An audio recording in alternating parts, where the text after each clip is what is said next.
नमस्कार मंडळी, जय गोमाता. आज आपण ब्लॉग करणार आहे तो सर्वसाधारण गाभण काळ 6 महिन्यापर्यंत आपण काय त्याची प्रिकॉशन घ्यायची, हा पार्ट 1 म्हणून करणार आहे. आणि पार्ट 2 मध्ये तिला आणखी काय काळजी घ्यायला लागणार किंवा काय काय द्यावं लागणार ते तुम्हाला मी सांगणार.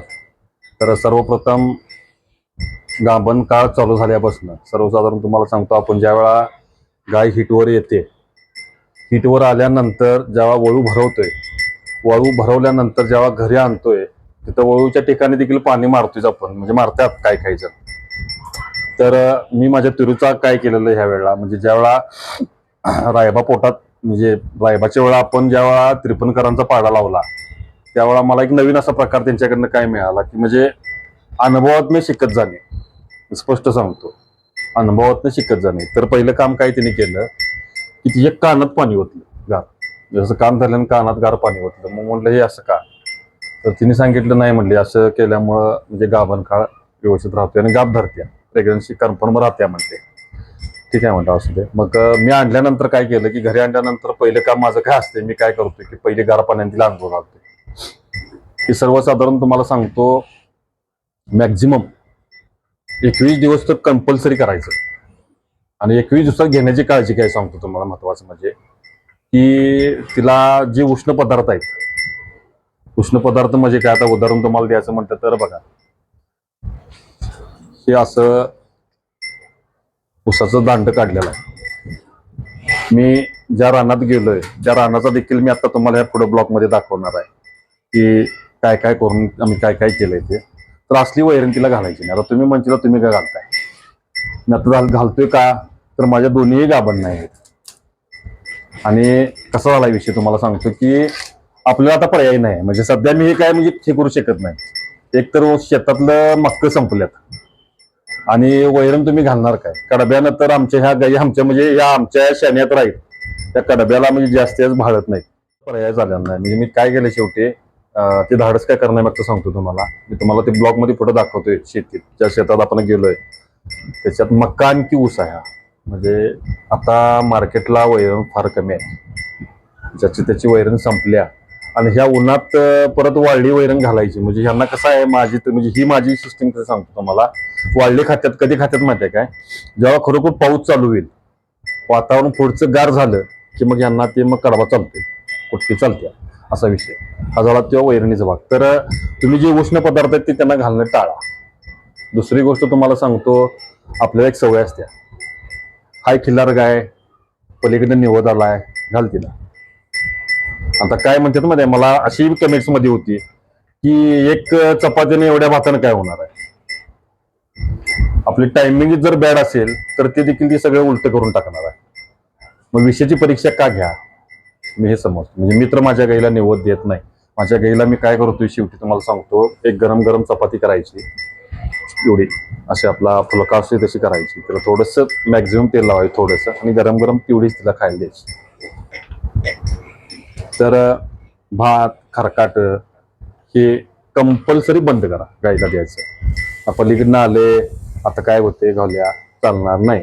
मग त्यानं पॉयझन तयार होणार, ऍसिडिटी होणार, गर्भाशयाला परत मार बसणार, ॲबॉर्शन होण्याचे चान्सेस जास्त. थांबा, तिचं खाऊ दे, थांब, ती तिचं खाऊ दे ग, तू ग बस. तर हे पहिले 21 दिवस, 21 दिवसानंतर थोडं थोडं थोडं प्रमाण दिसते आपल्याला, जाणवते की बाबा ही हिटवर येते का नाही. 21 दिवसांत जर हिटवर जर नाही चालली तर 3 महिने तिला हॅस रेग्युलर हॅस मी सांगितलं असं सांभाळायचं, काही धीत बसायचं नाही. 3 महिन्यानंतर जेव्हा कन्फर्म होईल त्यानंतर मात्र आपल्याला पुढं तिचं ट्रीटमेंट वाढवावं लागणार. म्हणजे काय, तिला आहार चांगला द्यायला पाहिजे एक. दुसरी गोष्ट, तिची जागा जी बसण्याची आहे ती चांगली जागा पाहिजे, म्हणजे व्यवस्थित, अगदी त्यात मॅट वगैरे असेल तर अगदी उत्तम. आता हे कसं बघा, हे व्यवस्थित आहे, अगदी माझा पाठमागचा स्पेस जरा कमी असला तरी पण माझी गाय व्यवस्थित बसते. आता राधेचा चिरूला काही त्रास होता कामा नये, मग बसल्या एखाद्या पोटात लाद मारली, म्हणजे थोडक्यात काय की कुठेतरी आपण असं म्हणजे एखादं नकळत गोष्ट घडते आणि त्यातनं ते सगळं मग वाईट घडत जाते. त्यापेक्षा आपण पहिलीच प्रिकॉशन घ्यायची की बसण्याची जागा चांगली पाहिजे, तिला कुठला त्रास होता कामा नये. 3 महिन्यानंतर मॅक्झिमम तुम्हाला सांगतो सर्वसाधारण 1 किलोमीटर तिला फिरवली पाहिजे. मी आमच्या तिरूला 3ऱ्या महिन्यानंतर चालू करतो फिरवायला, लगेच थांबवत नाही. सर्वसाधारण एक 1 किलोमीटर, पाऊण किलोमीटर, 1 किलोमीटर, पाऊण किलोमीटर फिरवायची. तिचा व्यायाम फार महत्वाचा आहे. तिसरी गोष्ट, चालताना कुठं बाबा हापकी बसणे, एकदम उडी मारणे असा प्रकार होता कामा नये. चांगल्या अगदी व्यवस्थित स्थितीत नेणे. पुन्हा एखाद्या रोडनं निघालोय, एखादं गाडीनं म्हणजे हे झालं, हॉर्न दिला एकदम दपकून, तिचे जे म्हणजे स्ट्रेसचे जे आहेत कारण तेवढे टाळणे.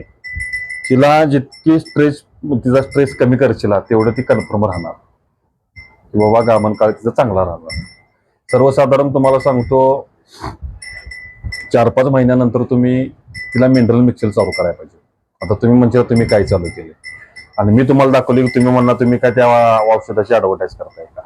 तर तुम्ही तुमच्या डॉक्टरना विचारायचे तिची हेल्थची परिस्थिती काय आहे, बाबा हिला मी काय देऊ, तिच्या रक्तवाढीसाठी काय करावं लागेल का, तिच्या वासराला ब्लड सर्क्युलेशन चांगलं होते का, गाईचं ब्लड सर्क्युलेशन चांगलं होते का. ह्या सगळ्या गोष्टी तुम्ही तुमच्या डॉक्टरांच्याकडून सगळं विचारून घेऊन बाबा कंडिशन कशी आहे. आणि सर्वसाधारण तुम्हाला सांगतो मी की डॉक्टर एकच ठेवायचा की बाबा जेणेकरून तिला तिची नस माहीत असते. त्यापेक्षा एक डॉक्टर चांगला अगदी व्यवस्थित असणारा बघा. त्याच्या सल्ल्यानुसार तुम्ही थोडं तिला औषध म्हणा किंवा रक्तवाढीसाठी जे लागणारे मिनरल मिक्सचर म्हणा किंवा आहारातनं जे चांगलं लागणार आहे ते तुम्ही देऊ शकताय. आता उदाहरण तुम्हाला मी सांगतो, मी माझ्या गाईला काय करतोय, आता उन्हाळा सुरू झाला, आम्ही आमच्या तिरूला काय केलेलं तर बीट दिलेलं खायला. म्हणजे बीट किती दिलेलं, सर्वसाधारण एक 1.5 किलो बीट कापायचं आणि द्यायचं. मग बिटानं काय होते, दुधाची बी चांगली म्हणजे लेवल राहते, रक्त वाढते, पुन्हा सांगतो पोटात थंडावा निर्माण होते. तर हे प्रमाण जे आहे बिटाचं ते थोडं तुम्ही जर केलं, म्हणजे मी करतोय, म्हणजे तुम्ही म्हणशीला की बाबा हे काय आम्हाला म्हणजे सांगतात, पण मी जे करतोय ते तुम्हाला थोडं सांगायला होतं. पुन्हा मी गाजरचा वापर थोडा घेतो तिला. गाजर देखील उन्हाळ्यात उपयुक्त आहे. गाजरांना देखील एक थोडं लिमिट ठेवायचं, एक पावशेरभर गाजर, एक अर्धा किलो बीट. सुरुवातीला थोडं वाढवत जायचं. तुमच्या डॉक्टरना विचार, बाबा मी पावशेर आता दिले त्यांना, पचते का, ठीक आहे, अर्धा किलो पचते ना, मग थोडं वाढवू का, पाऊण किलो करू का, परत 1 किलो करू का, असं विचारत स्टेप करत जाऊ. सर्वसाधारण 6 महिन्यापर्यंत तुम्ही ही काळजी घेऊ शकता. आणि 6 महिन्यानंतर जे आहे ते तुम्हाला मी पुढच्या ब्लॉकला सांगतो. तर ब्लॉक तुम्ही शेवटपर्यंत नक्की बघा. मी शेतामध्ये गेलेले वैरण जे चालू आहे ते वैरणच देखील तुम्हाला ब्लॉक दाखवतो या ब्लॉकमध्ये, तो देखील तुम्ही बघा. आता आपण आलोय रानात. रानामध्ये ऊस आणि मका अशाच वैरण आपण काढायची आहे. अशी वैरण आहे बघा, आपण थोडी संपवली. आता आपले मित्र म्हणून आहेत मुकेश, यांनी बी आता वैरण काढायला चालू केली आहे. 2 जण आपण वैरण काढायला लावले. आता असं कष्ट करावं लागतंय. गाई पाळायचं म्हणजे कष्ट अटळ आहे. त्यामुळे आता आपण वैरण काढायला सुरुवात करतोय. सर्वसाधारण रानात वेलाचं प्रमाण जास्त आहे. मुकेशने एक पिंडी काढली. आता आपण सुरुवात करायला लागलोय. सुरुवात करूया आता आपली.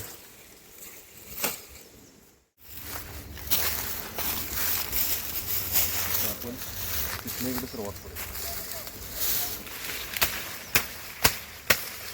आता ऊस काढावं लागते बघा.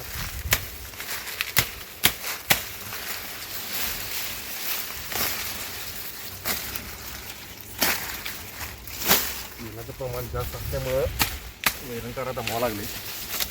तरी पण आपण काढण्याचा प्रयत्न करायला लागलोय.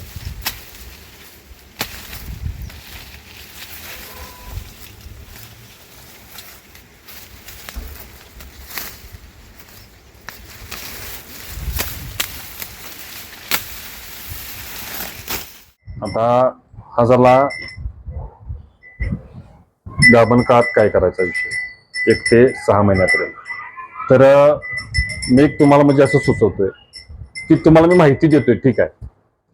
मग तुम्हाला असा ब्लॉक आवडेल का की मी माझी दिनचर्या जे आहे, उदाहरण सांगतो, धार म्हणा किंवा आज रायबाची मस्ती म्हणा किंवा आज आम्ही शेतात गेल्यानंतर वैरण काय केली, कशी काढली किंवा कसं काय काय तिथं आमचं झालं, हे तुम्हाला दाखवायला आम्हाला आवडेल. तुम्हाला ती बघायला आवडेल का? तर तुम्ही मला नक्की कमेंट्सद्वारे सांगा की बाबा हे दादा तुम्ही आम्हाला दाखवू शकताय, आम्हाला हा ब्लॉग करू शकताय. तर माहिती संदर्भात देखील मी तुम्हाला ब्लॉग देऊ शकतोय आणि माझी दिनक्रम काय होत्या ते देखील तुम्हाला मी देऊ शकते. माझ्या चॅनलचं एकच काम आहे, फक्त खिल्लार संदर्भात जे बाकीचं काय होतंय त्याची तुम्हाला इम्प्रुव्हमेंट देणे किंवा माहिती देणे. खिल्लार संदर्भात मी काय करतो हे तुम्हाला सांगणे.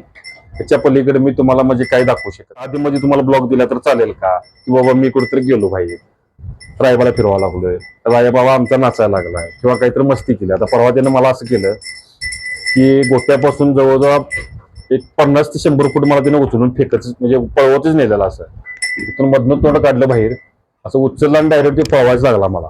म्हणजे असे काहीतरी छोटे छोटे जोक्स होतात, ते दाखवू का तुम्हाला? तर तुम्ही नक्की कमेंट्सद्वारे आम्हाला ते सांगा की तुम्हाला कसा ब्लॉग पाहिजे.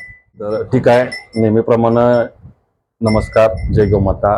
चॅनलला लाईक करा, शेअर करा, सबस्क्राईब करा आणि कमेंट्स करा विसरू नका. मी जे सांगितले त्याच्या संदर्भात थोडासा विचार करून मला तुम्ही नक्की कमेंट्स करा.